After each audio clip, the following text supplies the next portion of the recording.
Hi, and welcome back to Focal Point AFR Talk. I am your congenial, convivial, and amiable host, Brian Fisher. This is Focal Point, the home of muscular Christianity on conservative talk radio. Now, I'm pleased and honored to welcome to our decision maker line Robert Oscar Lopez, who has been is a very gifted writer and has shown tremendous courage in taking on the homosexual lobby. Robert, welcome to the program. Oh, hi. Thank you for having me on. You bet. Well, Robert Oscar Lopez writes for AmericanThinker.com, and his writings appear on other places. And Robert, I wanted to have you on the program today. You've been on with Sandy Rios. I've heard you on her program several times. A colleague of mine. She has a show on the same network earlier in the day. And I'm looking at a piece that you wrote on AmericanThinker.com today.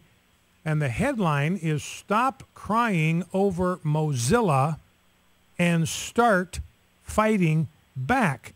And I got to tell you, Robert, as I read through the piece, I identified with a lot of it, because what you're talking about is sort of being blacklisted in America because you have recognized the danger of the homosexual lobby.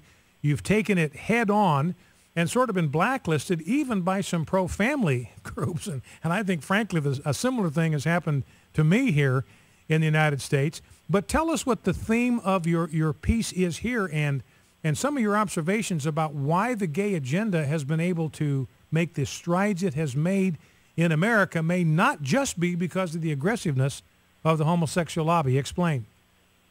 Well, I think that we've already well documented the fact that what we'll refer to here as the gay lobby, which is not the same thing as gay people. I want to make that clear. I probably don't agree with you entirely on the moral issue of homosexuality, but I definitely agree with you on the importance of protecting the family unit of mother, father, child. And there are many gay people who do not agree with the gay lobby that is trying to basically undo and remake that unit. We've already known for a long time that the gay lobby, groups like the Human Rights Campaign and GLAAD, are unscrupulous and they're vicious. I think that what I'm trying to get at now is what has gone wrong on our side, the people who are pro-family. Why is it that we let people divide and conquer us so much? Why is it that there are so many people who sort of occupy the position of supposedly defending the rights of the family, who then tell so many of us that we can't talk because we're too radical, or we're going to bring embarrassment to them, or our ideas are too novel, or it's not going to play very well in this church or that church? I'm quite frustrated with it. And I think when I saw the reaction to the ouster of Brendan Eich from Mozilla, I just wanted to point out to people that this is the natural consequence of letting ourselves be divided and conquered, of letting ourselves constantly muzzle a lot of the most important criticisms of the gay lobby. This is what happens. We have essentially not been willing to fight as hard as we need to fight. And that was the point of my article. Well, I know one of the themes that you hit pretty hard, what you just said in your opening comments, the importance of a child being raised by a mother and a father, that's critical to you. So the issue of gay adoption is very, very important. And you said, Robert, the same thing that I've said, that same-sex parenting is a form of child abuse. When you look at the social research, even anecdotally, you look at the results of people that have grown up in same-sex households, they say, look, there was something missing in my life from being in that environment, and you call it a form of child abuse. And when I've done that, I've got absolutely drilled for saying that. I'm sure you have too. And you explain in this column, Robert, why it is that you have to go to Europe to deliver your message. Why is that? Well, partly the thing is that in the United States, honestly, the people who are on our side never really stood up to the fight on gay adoption. They did want to talk about gay marriage. I will give them that.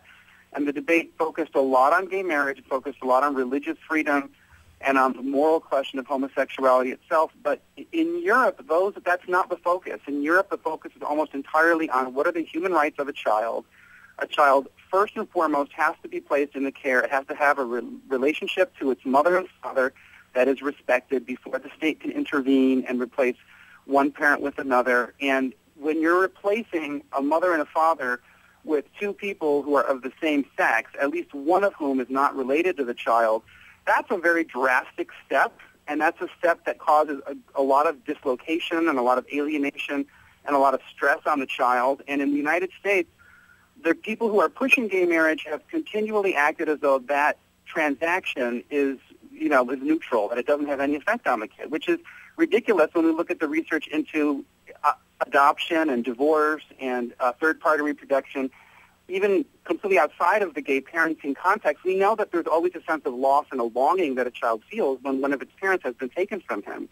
So I think same-sex parenting, when you try to push it on a structural level like that, it's child abuse because you're causing emotional distress to a child that was not necessary, and you're then expecting the child to pretend like nothing happened. And that itself is a kind of abuse. In Europe, that is the main focus. That's what people talk about, particularly in France and in Italy. Whereas in the United States, I don't know if it's because a lot of people in the United States feel compromised because they themselves are divorced, or they themselves, got involved in some kind of adoption situation where they still feel kind of conflicted about it. For whatever reason, they don't like hearing the argument from the perspective of the child. Even the people who are quite prominent in defending marriage in the United States, they still do not like to talk about gay adoption. They tend to focus mostly on gay marriage. Well, and I went over a column written by a very prominent evangelical here in America just a couple of weeks ago, right, where he said what we have to do is we have to sort of finesse the issue of same-sex marriage. We have to kind of finesse it. We've got to use nuance. The battle is over. We've got to accept that. We've just got to do the best we can to kind of preserve what shred of religious liberty we can protect for ourselves. We just need to give up the battle for same-sex marriage. And you in your column, talking here with Robert Oscar Lopez, you refer to spineless conservatives who started evolving to the other side in droves, and that the problem with the advance of the gay lobby is that conservatives have never been willing to fight back. And what you seem to be saying here is people on our side were kind of terminally nice. Tim Wildman, our president, refers to people who want to be nicer than Jesus, not willing to confront, not willing to stand up, but continue to give ground, concede, capitulate. And that's the reason we have not been fighting back. And what's been done to you by conservative, pro-family groups, you got a hard time even finding people to publish your stuff. Student groups contact you. Conservative groups say, too radical, don't bring them. And so you go to Europe kind of by default. You have a tough time getting on campuses here in the United States. So when you say that the problem is conservatives have never been willing to fight back, what do we need to do? I think we have got to abandon that whole line of thinking that person wrote about that you just told me about nuance and delicacy and all that stuff. We have to confront this from the understanding that children are at stake here, that children are vulnerable, they can't speak for themselves, and that they will be losing something that is sacred if they are forced to grow up without a mother or without a father. And this is abuse, and it's cruelty to children.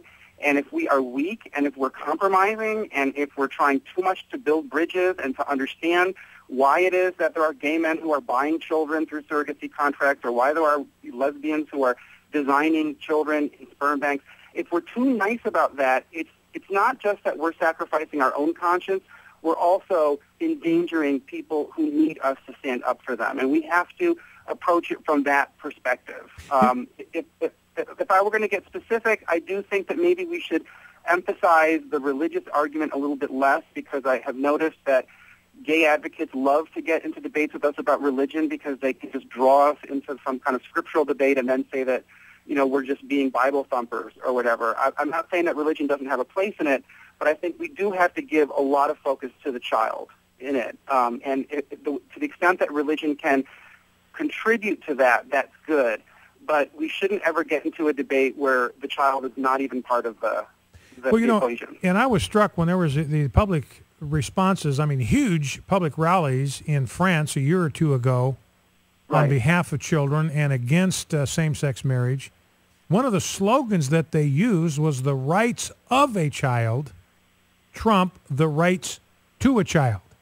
In other words, that's what they were saying. We need to put the interest of the child, the well-being of the child, doing everything we can to put children in optimal nurturing environments. That's got to come first.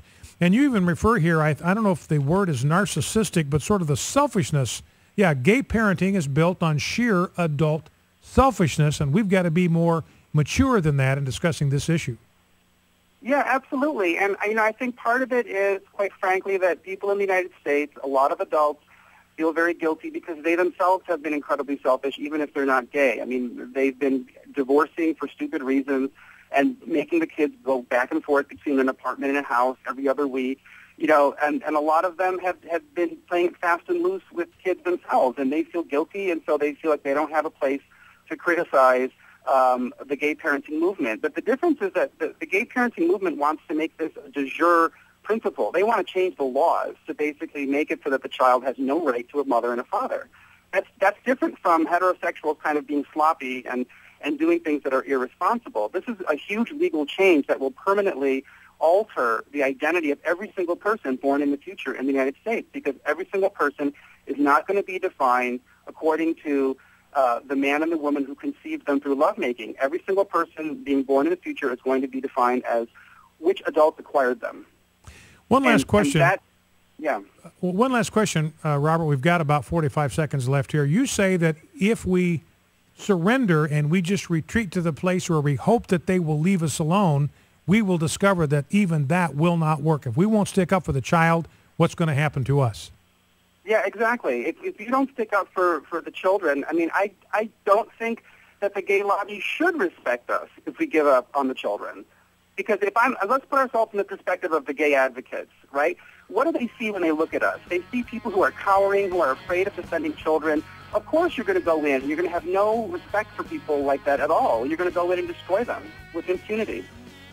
Our guest has been Robert Oscar Lopez, very gifted writer and speaker on behalf of the concept of the natural family, sticking up for children, speaking up for children, urging us in the pro-family community here in America, let's fight for children. In fact, he concludes his column by saying, fight for God's sake, fight. We're talking here about vulnerable young children who don't have a choice about the environments in which they grow up. The adults need to make sure they've got the best shot at having the best possible nurturing environment. Robert Oscar Lopez, writer of Stop Crying Over Mozilla, Start Fighting Back on AmericanThinker.com.